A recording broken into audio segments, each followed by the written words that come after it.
Des preuves réelles de l'existence du Kraken, jusqu'aux doigts glacés de la mort. Voici 15 découvertes sous-marines qui ne peuvent pas être expliquées. Numéro 15. Le collier de dents de mégalodon du Titanic. Ne serait-il pas génial que l'histoire du film à succès Titanic soit réelle, et que le collier incroyable appelé le cœur de l'océan soit toujours là d'or? Eh bien, les chercheurs viennent de découvrir ce qui s'en rapproche le plus. Tout le monde connaît l'histoire du Titanic. Le plus grand et le mieux équipé des paquebots transatlantiques de son époque, dont on disait qu'il était insubmersible. Son premier voyage fut un spectacle qui se termina tristement en tragédie lorsque le navire heurta un iceberg et coula. La superproduction sur le navire fut le film le plus cher de l'histoire, et elle était aussi incroyable que déchirante. Il détaille l'amour interdit entre deux jeunes et l'histoire de l'un des bijoux les plus chers du monde, le cœur de l'océan. Depuis que James Cameron a tourné le film, il y a eu un intérêt constant pour le navire, et les experts ont envoyé des sous-marins en eau profonde pour découvrir délicatement ses secrets. Maintenant, 100 ans après qu'il ait sombré au fond de l'Atlantique, un collier royal a été trouvé parmi les débris de l'épave. Ce n'est pas le cœur de l'océan, car il n'est pas réel. Mais celui qui a été trouvé était fait d'or et avait une dent de mégalodon incrustée dedans. C'est même mieux qu'un diamant. Le mégalodon est un requin géant préhistorique qui a semé le chaos dans l'océan. Le collier devra rester là où il est, mais la question demeure à qui, parmi les 2240 passagers, appartenait le collier. Numéro 14. Parc de sculptures sous-marines. Meunier. J'ai un ami qui est un plongeur expérimenté et il m'a raconté une histoire qui l'a glacé jusqu'aux os. C'était lors d'un voyage d'été à Grenade, Espagne. Et bien qu'il soit supposé qu'on ne doit jamais plonger seul, il n'a pas trouvé de compagnon. Il a décidé de louer un bateau et d'aller plonger seul. Il s'amusait à explorer ce que la mer avait à offrir. Soudain, son cœur fit un bond et il sentit une boule dans la gorge.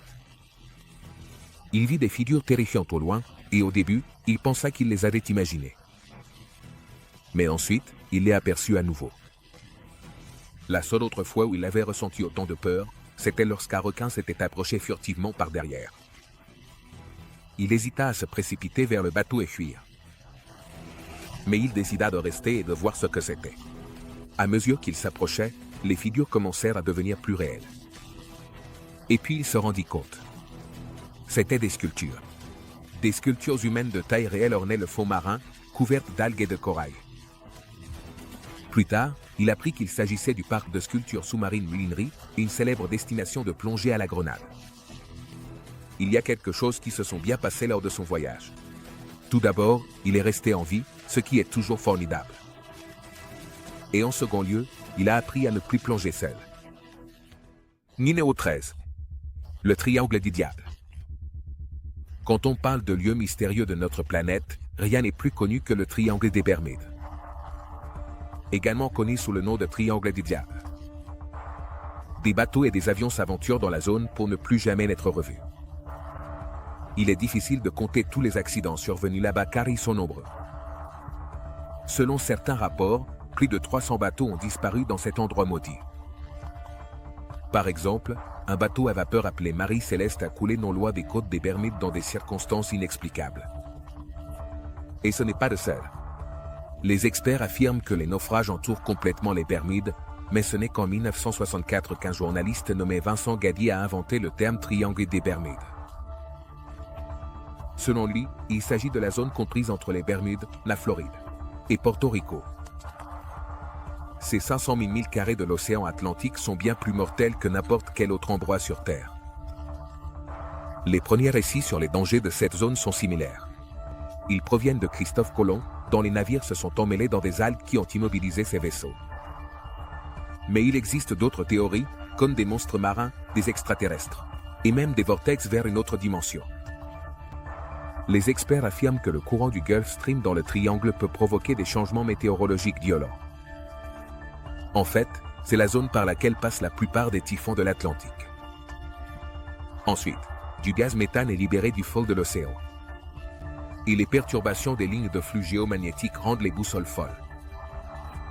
Mais ce ne sont pas seulement les bateaux qui se perdent, les avions aussi.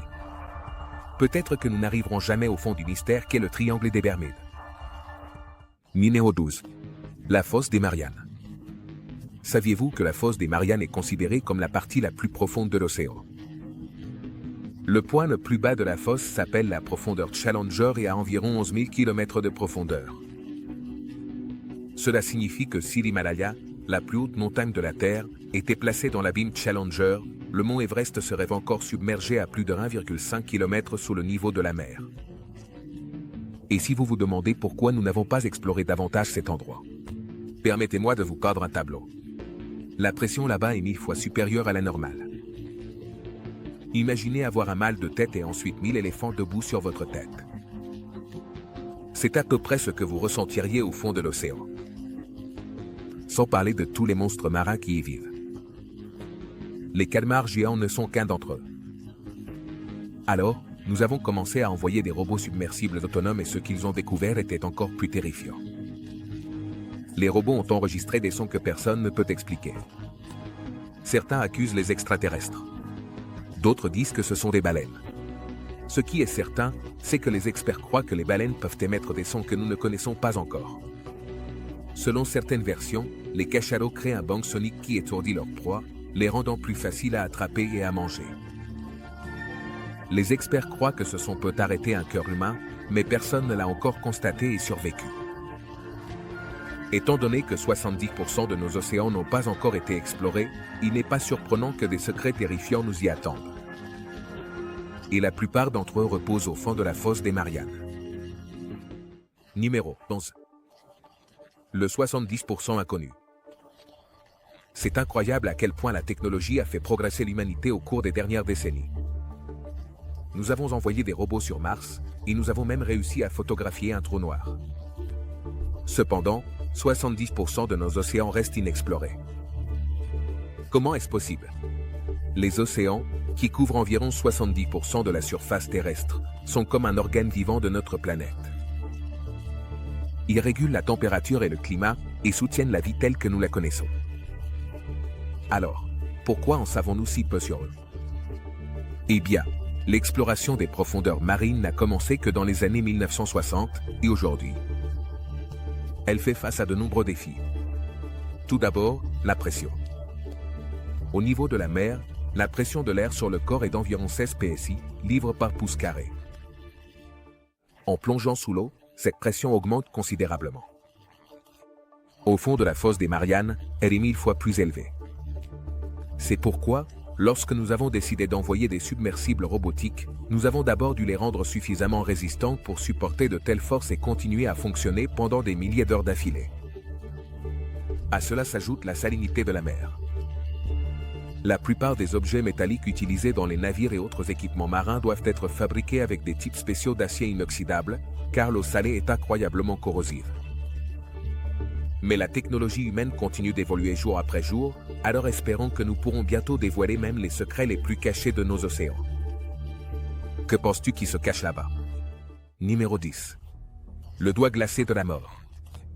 Tous les enfants du monde qui ont vécu l'hiver se souviennent avoir décroché des glaçons des arbres ou des toits et avoir joué avec eux.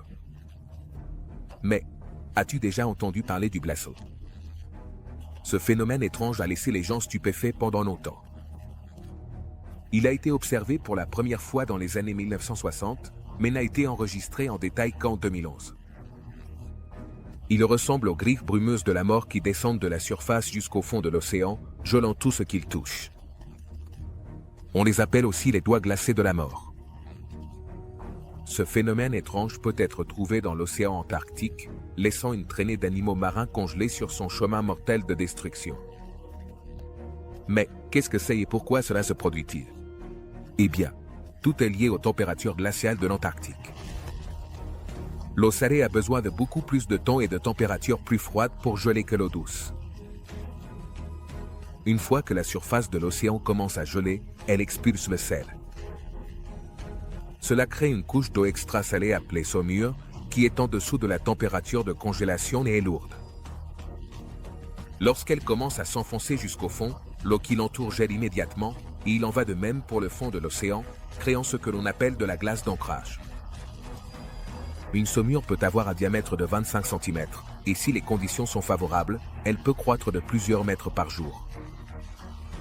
Et les créatures du fond qui se déplacent lentement n'ont aucune chance contre le stalactite de la mort. Mais le spectacle étonnant est en réalité complètement naturel, bien qu'il semble tout droit sorti d'un film de science-fiction. Numéro 9. Les cascades de la rivière sous-marine. Elles sont considérées comme l'un des spectacles naturels les plus fascinants connus de l'humanité. Les gens sont émerveillés par la vue, le son et le spectacle de l'eau dévalant les falaises. Mais saviez-vous qu'il y a une rivière et une cascade sous-marine dans la mer Noire? En 2010, une équipe de scientifiques enquêtait sur le détroit du Bosphore. Soudain, ils se sont rendus compte qu'il y avait un canal de plus de 30 mètres de profondeur. Mais la découverte la plus étonnante fut qu'il y avait de l'eau qui y coulait. Son débit comporte des rapides et des cascades à certains endroits, et son volume total était 350 fois supérieur à celui de la Tamise. Mais comment est-ce possible? Il s'avère que la mer Noire a des caractéristiques particulières. Pour comprendre ce qui s'y passe, il faut d'abord voir d'où vient l'eau. Il y a deux voies principales par lesquelles l'eau de la mer Noire est réapprovisionnée. Tout d'abord, elle reçoit de grandes quantités d'eau douce des fleuves Danube, Dnipr et Alba. Mais ensuite, elle reçoit encore plus d'eau salée de la Méditerranée. Or, tout le monde sait que l'eau douce est beaucoup plus légère que l'eau salée. Cela signifie que l'eau salée descend au fond et que l'eau douce reste dans les régions supérieures jusqu'à ce que tout se mélange. Cela s'appelle la stratification. Ainsi, effectivement, le fleuve au fond du Bosphore est en réalité de l'eau extrêmement salée qui se comporte de manière quelque peu différente de l'eau située au-dessus. Ce mélange unique de circonstances crée un spectacle étonnant à contempler. Numéro 8. Le son des icebergs. J'ai déjà mentionné les sons mystérieux enregistrés dans la fosse des Mariannes, mais ce n'est pas le seul son étrange provenant de l'océan, et celui-ci est encore plus terrifiant, car il provient d'un endroit qui est dit être la prison sous-marine du monstre Lovecraftien, comme un dieu d'autrefois appelé Cthulhu. L'un des premiers enregistrements du son glauque date des années 1990.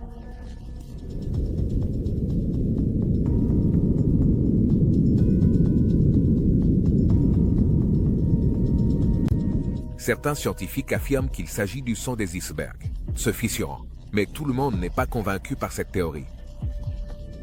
La découverte s'est produite par accident, alors que les experts recherchaient une activité volcanique sous-marine dans le Pacifique. De nombreux enregistrements du bruit étrange ont été réalisés avec des microphones sous-marins appelés hydrophones, et cela ne ressemblait à rien de ce qui avait été entendu auparavant. Le plus étonnant est que le son a été capté par différents hydrophones situés à plus de 3219 km les uns des autres. Il est incroyable de penser qu'il s'agit probablement du son d'origine naturelle le plus fort jamais enregistré par l'homme. Cependant, nous ne pouvons pas encore conclure de manière définitive ce que c'est, ou d'où cela provient. Certains scientifiques affirment que les éléments du son correspondent à la façon de vocaliser des organismes vivants. Cependant, même les plus grandes espèces de baleines, comme la baleine bleue, ne sont pas capables de créer un son aussi fort. Avez-vous une théorie? Y a-t-il une créature gigantesque vivant au fond de l'océan que nous n'avons pas encore vue ou observée? Pourrait-il s'agir du calmar géant ou de quelque chose d'encore plus grand? Numéro 7. Le Stonehenge sous-marin. Cela peut être dévastateur pour les personnes qui dépendent de la pluie, mais une récente sécheresse a eu un avantage sans précédent. Car elle a fait émerger de la boue un monument similaire à Stonehenge, connu officiellement sous le nom de dolmen de Guadalperal. Cette ancienne ruine a été décrite pour la première fois par un archéologue allemand nommé Hugo Obermeyer, en 1926. Sur le site, divers artefacts ont été trouvés, tels que 11 haches, des couteaux en silex, de la céramique, et même des outils en cuivre. Le monument en lui-même.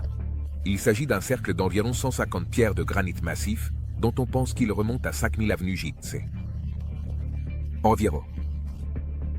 En réalité, les dolmens ne sont pas rares en Europe, bien qu'on ne sache pas grand-chose à leur sujet. Nous ne savons même pas qui les a construits ni quel était leur but.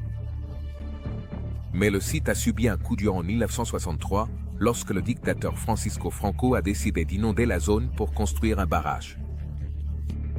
les ruines sont tombées dans l'oubli jusqu'à ce qu'une sécheresse désastreuse frappe l'Espagne. Et pour le plus grand plaisir des archéologues, le Stonehenge espagnol est réapparu. Ce n'est pas la première fois que le dolmen est apparu, car des sécheresses similaires se sont produites 3 fois auparavant. Cette fois, les personnes entreprenantes qui possèdent des bateaux ont commencé à organiser des visites touristiques. Mais cela est peu de réconfort pour les agriculteurs, qui sont ceux qui ont le plus souffert pendant cette sécheresse invisible. Les archéologues, quant à eux, ont une autre énigme entre les mains. Doivent-ils déplacer les pierres ailleurs avant qu'elles ne soient à nouveau submergées? Ou laissent-ils la nature suivre son cours? Numéro 6. La méduse immortelle. La preuve la plus angoissante de l'expérience humaine est de se retrouver face à face avec notre propre mortalité. C'est pourquoi beaucoup croient que la quête de l'immortalité est un processus de la mort. C'est le saint graal de l'humanité. Récemment, dans l'espoir de se rapprocher de cet objectif, les scientifiques se sont tournés vers une source insolite, une créature gélatineuse qui flotte dans l'océan. Cet animal incroyable est Uratopsidone.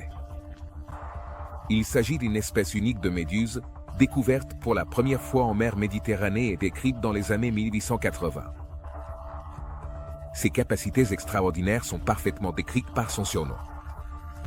La méduse immortelle, avec ses 4,5 cm de longueur, est vraiment petite, de la taille de l'ongle du petit doigt. Elle possède jusqu'à 90 tentacules et une cloche transparente qui abrite un estomac rouge vif en son centre. Comment cette minuscule créature a-t-elle obtenu l'immortalité? Ce n'est probablement pas ce que la plupart d'entre nous imaginent lorsqu'ils aspirent à une longue vie, mais cela reste un mécanisme de survie étonnant.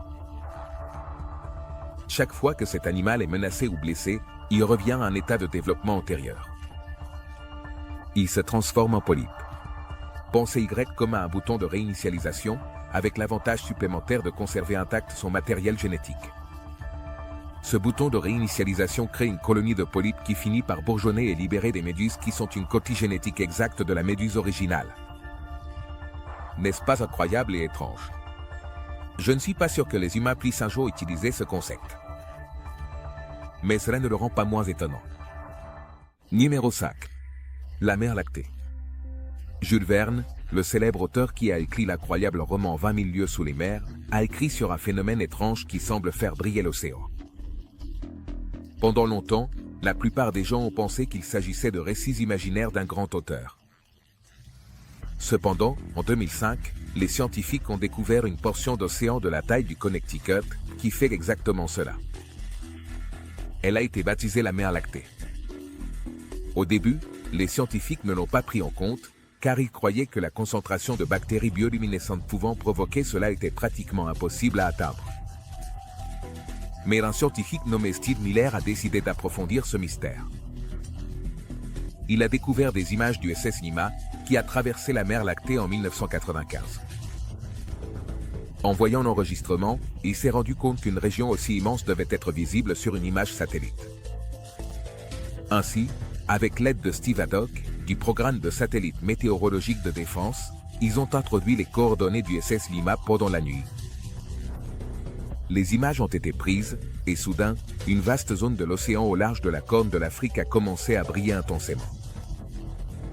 On pense que l'organisme brillant était causé par une bactérie bioluminescente appelée Vibrio harvard et couvrait une zone de plus de 15 400 km². C'est incroyable de voir comment même les créatures les plus minuscules peuvent créer des spectacles étonnants qui déconcertent souvent même les meilleurs biologistes. Numéro 4. Le baiser de la mort. Ces poissons se trouvent sur la côte nord-américaine du Pacifique. En général, ils mesurent moins de 10 pouces de long. Ils ne sont pas très impressionnants lorsqu'ils émergent de leur couche souterraine, mais une fois qu'ils sortent, c'est là qu'ils se montrent dans toute leur splendeur redoutable. Comme vous l'aurez deviné, ils sont extrêmement territoriaux et n'hésitent pas à attaquer des intrus bien plus grands qu'eux. Ils ont un ensemble de dents comme des aiguilles, extrêmement aiguisées, qu'ils utilisent pour capturer des proies et défendre leur royaume. Leur défense se compose de plusieurs phases. Au début, ils ouvrent et ferment la bouche à plusieurs reprises pour effrayer les passants. Quand cela ne fonctionne pas, ils ouvrent la bouche au maximum, ce qui les fait paraître plusieurs fois plus grands qu'ils ne le sont en réalité. Ils utilisent également leur bouche pour se battre entre eux pour le territoire dans une étrange forme de combat bouche à bouche. Numéro 3. Le requin extraterrestre. Si tu ne t'en es pas rendu compte jusqu'à présent, les océans de notre planète cachent des créatures mystérieuses que personne n'a jamais vues. Mais saviez-vous que certaines de ces espèces existent depuis des millions d'années? En comparaison avec nous, les humains sont les véritables souverains de la Terre. Je fais référence à un type spécifique de requin. Le requin fragile est un véritable fossile vivant qui est apparu pour la première fois dans les océans lorsque le T-Rex dominait la Terre. Bien qu'il soit un requin, il ne ressemble à aucun autre requin ou poisson de cette planète. Il ressemble plus à un serpent. Et il semble vraiment glisser dans l'eau plutôt que de nager avec sa bouche. Il y a rangées et rangées de dents aussi tranchantes que des lames de rasoir, prêtes à mordre quelque chose. Un total de 25 rangées peuvent contenir plus de 300 dents. Et chacune d'elles a des dizaines de petites pointes qui se ramifient. Rien ne peut échapper à sa morsure. Il a la capacité d'ouvrir grand la bouche et d'avaler des proies beaucoup plus grandes. Tout comme un serpent. Et tout comme un serpent, son appareil digestif peut s'étirer et s'étendre, ce qui lui permet de dévorer lentement mais inexorablement ce qui entre en lui. Son nom en latin signifie serpent, dragon ou couleuvre. Cependant, son nom moderne est un peu plus original. Il provient d'une rangée de 6 branchies bordées de rouge, qui rappelle une collerette élisabéthaine d'une œuvre de Shakespeare.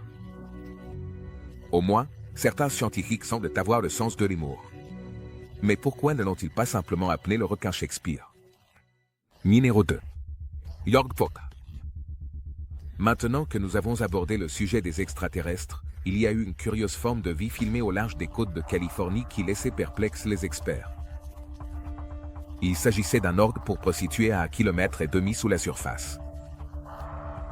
Un navire d'exploration appelé Nautilus effectuait une mission d'observation dans un canyon sous-marin.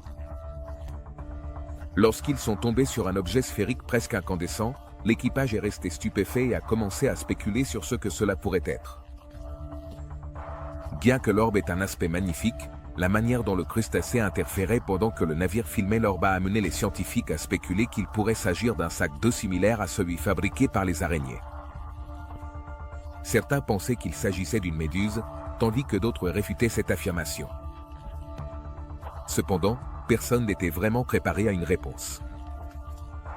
À la recherche de réponses, l'équipage a utilisé un tuyau d'aspiration spécial pour récupérer l'orbe et l'étudier plus en profondeur. Ils l'ont envoyé à l'université de Harvard et à son musée de zoologie comparée. À la surprise générale, l'étrange objet s'est avéré être une nouvelle espèce d'escargot. En réalité, une variante de la limace de mer. Pour être plus précis, ces limaces font partie du genre de la branche plurielle. Mais aucune d'elles en Californie n'est de couleur pourpre. Donc, cela pourrait en fait être une nouvelle espèce. Numéro 1. Le monstre du trou géant. En plus du kraken, il y a une autre légende qui a hanté les cauchemars des marins pendant des siècles. Le serpent de mer géant. Du Dramungavir scandinave au Toho japonais, il n'en faut pas plus pour inspirer la terreur à un homme naviguant sur l'océan que l'idée d'un monstre préhistorique en forme de serpent, capable de s'enrouler autour de n'importe quel navire et de le réduire en morceaux. Cependant, il semble que l'origine de ces mythes provienne d'une source peu probable, le poisson-roi. Cet animal mystérieux vit dans les profondeurs de l'océan et se montre rarement. Mais lorsqu'il apparaît, il ne ressemble à rien d'autre sur cette planète, et de nombreuses cultures le considèrent comme un mauvais présage. On dit que des poissons-rois géants ont été retrouvés échoués sur les côtes, quelques jours avant que des tremblements de terre massifs ne se produisent. Le poisson lui-même n'est pas rond comme la plupart des serpents. Il a un corps plat semblable à un ruban. Et peut atteindre 10 mètres de longueur. Son corps argenté et réfléchissant lui permet de se camoufler dans l'eau, et on le trouve souvent flottant verticalement. Malgré sa notoriété, il n'a en réalité pas de dents, mais utilise sa bouche légèrement concave pour capturer le krill et les crustacés. Étant donné que son corps ressemble à un ruban, et qu'il peut parfois atteindre jusqu'à 36 pieds de longueur, ce poisson insolite a pu inspirer de nombreux mythes sur les monstres marins. Il a un corps argenté réfléchissant, long et plat. Il nage, et tourne avec une nageoire dorsale qui parcourt la longueur de son corps. Sa bouche est dentée et son profil abrupt et légèrement concave, le rôle idéal pour extraire le krill et les crustacés de l'eau. C'est un poisson des eaux profondes qui se camoufle dans l'eau, flottant verticalement. Nous nous voyons dans la prochaine vidéo.